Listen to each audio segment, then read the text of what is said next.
welcome back. Scott's Derby Garage. Today it is cold.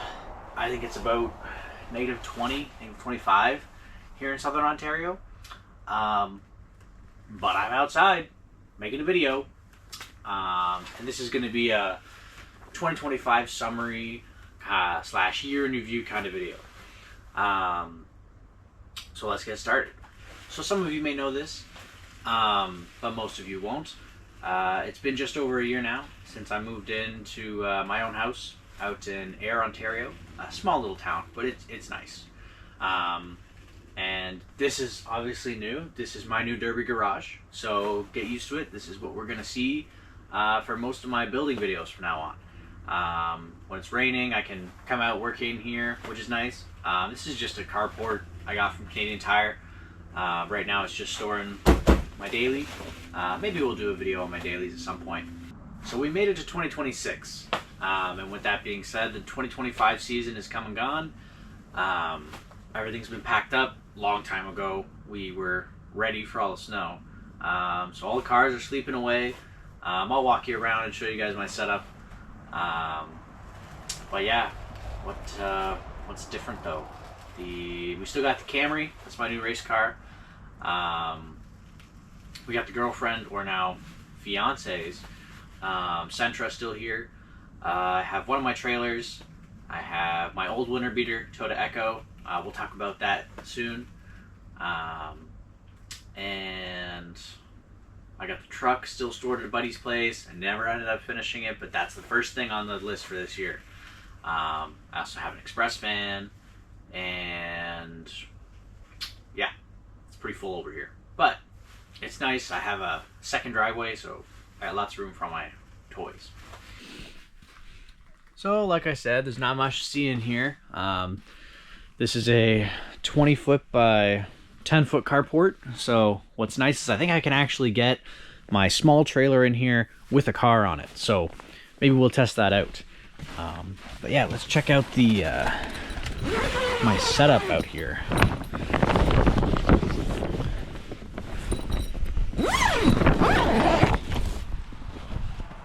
Alright, so side of my house here, we got the Sentra and the Camry. They're under an old pool tarp from my dad.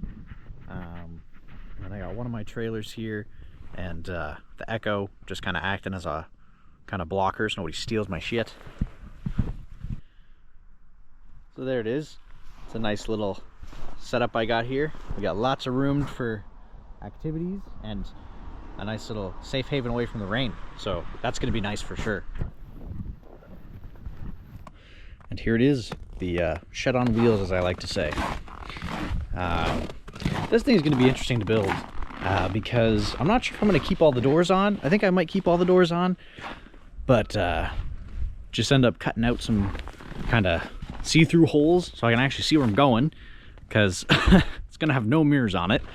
But this is going to do interesting. I'm kind of excited to see how this thing does. So be sure to look out for that later this year.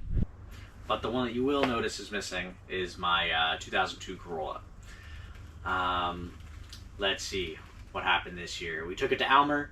Almer was absolutely insane. Like, the turnout was crazy. They had, I think we ended up having 10 heats of like 6 cars. And that was nuts. And then they did a whole bracket formation, like quarterfinal, semifinal. I didn't make it past the first round. I ended up in my heat having one guy stuck on one half of the ramp, and on the other half of the ring I had another guy stuck on half the ramp. And when I turned the one corner, I had to go a little wide around him to get between him and the outside wall, and I just cut it slightly wide, and I caught the front corner of the car on a block, and I ended up shoving the control arm like right into the subframe. That was not fun. So that's where it started to go downhill for this car. 2 years ago, fantastic. This year, that was the start of its downfall, unfortunately.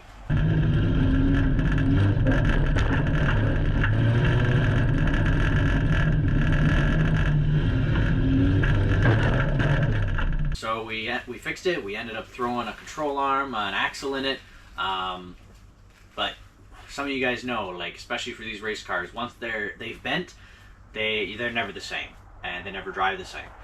So we did end up managing to fix it up for the quick week turnaround. That was then Tilsonburg Fair we went to. And how did I do? I think I ended up getting a second in my heat. I managed to spin out the guy in first place, put him on a block. I don't think he was too happy about it, but that's racing. I ended up making it to the final, the B final, and then I think I just got smoked a couple times. I ended up getting second or so in that. No prize, but it was still a good experience. It was good racing. And it was nice to see the track improvement. Tilsonburg Fair, they only really started bringing back the Derby like 2 years ago. They had a brand new, fresh track. The crew's been working really hard down there, and you can tell. From last year to this year, it was not as bumpy. Like before, the first year, it was kind of like a farmer's field. You're just kind of bombing along, and there's no traction. It's not flat. But this year, they made a lot of improvements. So I'm excited to see what they have in store for 2026. We're going to try to go back to Tilsonburg this year. But the car, what happened? I sustained some more minor damages, I'm pretty sure. Hit some guys pretty hard. I think that bent the front bumper. I think I like V-nosed it straight in. I got hit in the back a couple times, and I think it bent some of my rear trailing arms, so we ended up just taking it apart, sledgehammering it back straight, and then just put them back in. And where did we take it next? Then we took it to Cambridge Fair. Now, being in Ayr, Cambridge is now going to be our hometown fair. And it's awesome to see that they brought the Derby back after 5 years. Impact Motorsports, the guys who I usually run for, they managed to get the contract to run Cambridge Fall Fair. So that was awesome. We had a blast. Both me and my fiance, we took our cars, and my buddy, Josh.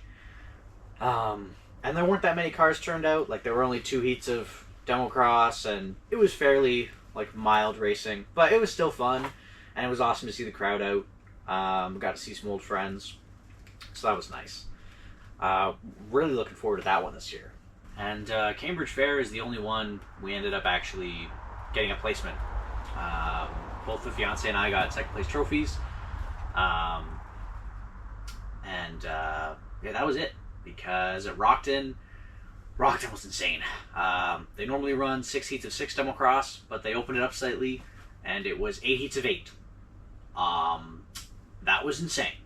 There were a couple trucks in each of the heats, which, I don't know. I'm not really a big fan of the trucks being in the demo cross, but it is what it is. If you can't beat them, join them. I mean, I have a truck. I might just throw it in there. Wreck some people's day. Never know. But I ended up giving some guys a couple hard hits. I got the Camry, so we ended up retiring the Corolla at that point. I built the Camry in about a month, and then we upgraded it a bit. We learned some more things from the Corolla. I ended up getting a built bumper, welded that on the front, so now it's got a bit of a battering ram on it, which was nice. And I got a nice shiny header for it. So that was cool. Now it sounds awesome. So overall, the Corolla served me well. We had many races. I think I raced that about 10 times. It did about 120 jumps on not the same struts. I think I replaced those struts like 4 times, the front ones at least. But it held together well enough it did me well. It was my first kind of more competitive demo cross car, and it was awesome. I would build another one for sure. I didn't scrap it, but I did sell it to another Derby friend. He's a big Corolla guy, so he's probably going to use it for parts, but you never know. You may see it again on the channel. He said he might fix it up and put in a windshield glass or something. So that would be cool. But yeah, Corolla's all gone. I'm going to give a little shout out to my fiance, Sarah, here. This was her first year trying the Derby and demo cross. We built her 2006 Nissan Sentra that I got her for Christmas last year. We painted it up like Princess Peach. We never ended up getting a best dress with it, which is kind of unfortunate, but we definitely had the best dress sometimes. But she did, let's see, she ran Elmer with us, and she got absolutely bullied. I mean, every time she got spun out, she was just getting straightened out again. The guys came around and they spun her out again. So that was kind of unfortunate. But then again, she took a break, didn't go to Tilsonburg, but we went to Cambridge, and she ended up having a good time there. It was it was a smaller field, only 4 people in the ring, so it was less competitive, which was nice. And she actually ended up spinning somebody out, which was funny, and then ended up walking away with a second place trophy. So that was really nice. We're happy for her. And then Rockton Fair, she ran on Friday. I'm pretty sure she placed the best out of all of us. In all of our heats, we ended up getting heat 1, 2, 3, 4. I ran heat 1. It was super dusty. I mean, I couldn't see anything. But we gave her a best shot anyway. I think I ended up 3rd or 4th. Then Red was up next. He got maybe 3rd. And then I think Sarah ended up getting 2nd in her heat, despite having a little incident. Play the clip.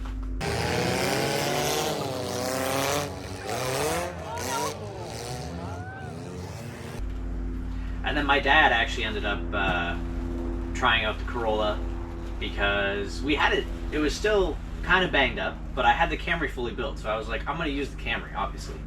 And he was like, well, I'll give the Corolla a shot.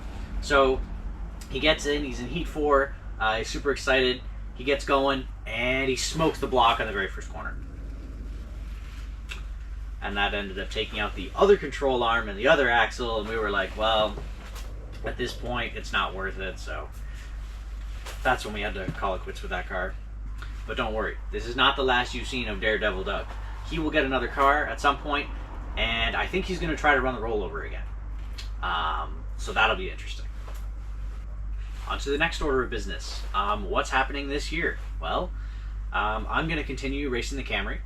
The fiance is going to take a step back, I think. She's just going to spectate and support this year. We just still have her car, though, and it's got maybe one more race left in it, so maybe we can convince her to do Cambridge. We'll see. As soon as all this snow melts, I got to finish the truck. I've been saying I'm going to run that Sierra for 2 years now, and I haven't run it, so it's getting finished. As soon as the snow's gone, I'm going over to my buddy Red's place, and we're going to finish that thing. It really doesn't need that much more, but I try to not do the most basic of build. I try to make it so it'll at least withstand like 2-3 hits, you know?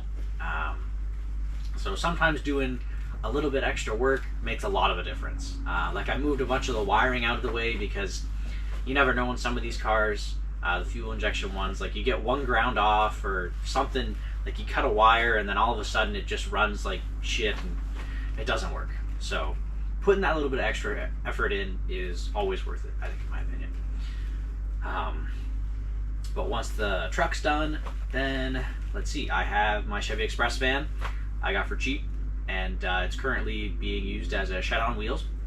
It's got a bunch of my Derby junk in it, and it's also going to be used for the truck class, I think. I could put it in demo cross, but I don't think I want to be that guy. Like, it's massive, and putting it in the heat with like Corollas and Sentras, I don't think is really fair. Also being rear wheel drive, like I'm sure I'm just going to be spinning out all the time anyway. You never know, could change my mind, but something I could see myself putting it in is there's a new class this year. It's rear wheel drive figure 8. So it's like the regular figure 8, but it's only for the V8 cars, like big SUVs like Trailblazers, Tahoes, and any truck. So I could end up running it in that and then smashing it, but we'll have to see. They said they're only going to run that at select shows, so we just got to wait. Mid-February is when the fair schedule usually comes out, so we'll just have to wait and see what the lineups are like. Now, something I'm really excited for is I have my old Toyota Echo winter beater car, and I'm going to build it to be sort of a glass cannon figure eight car, and I want to do a whole like walkthrough full build series on it. I'll put in like time lapses. I'll show you guys like literally everything I do to it. So any of you who are interested in doing this, I can show you just how easy it is. It's going to be a very simple build, like I said, and I think I'm going to run it in figure eight because demo cross has sort of become kind of more of a derby, less of a race, and I'm still interested in doing some more of the racing part. So the figure eight guys like to keep it more about the racing, a bit less about the hitting. So, and I've never tried figure eight before, so I think I'll give it a shot. And with that being said, a lot of figure eight guys build these like fully built cars. They have like full metal reinforced frames and stuff. Like, they're insane. But some of those guys, they run for a points championship. Like, every fair you go to, you get points. There's usually multiple races in one weekend. Those guys are nuts. They go all over. But you do win like a cool WWE style like belt at the end. So it's kind of cool. But those cars take so much time, so much effort, so many materials, and then you got to do all the races. So the upside to these guys building these cars, like super intense and super strong, is they can run 30 shows in a year with the same car and only like minor fixes. The downside of that is they're super heavy. So if you ever just want to try figure eight out, I think what I'm going to do is we're going to try to keep the Echo super light, and hopefully it's going to be quick enough that it's still a little bit faster, or like the same, it's on the same level speed wise, because some of these guys have built engines in them too, like it's nuts. But I'm going to try to be light and quick, and then hopefully survive at least one or two races. But the only downside is as soon as I take one or two big shots, like the car's never going to run the same, and then I'm just going to have to end up smashing it. But we're going to give figure eight a try, I think, and you guys are going to get to see the whole build along the way. So if you ever wanted to build a derby car, that's going to be the series to watch out for. As you know, you might not even have your own derby car yet, but stay tuned. Very soon I'm going to have a video out on how to find a cheap derby car. So watch out for that. So there you have it. That was the 2025 year in review. Hopefully you guys are looking forward to this year as much as I am. We got lots of great stuff coming, like the Echo build, my first like demolition derby actual smash class with the truck and the van, and then obviously more racing with the Camry. And also watch out for, I'm going to post all of the full screen GoPro in-car cams, so you can get a better view of what it's like to actually be in the car. So yeah, thanks for watching.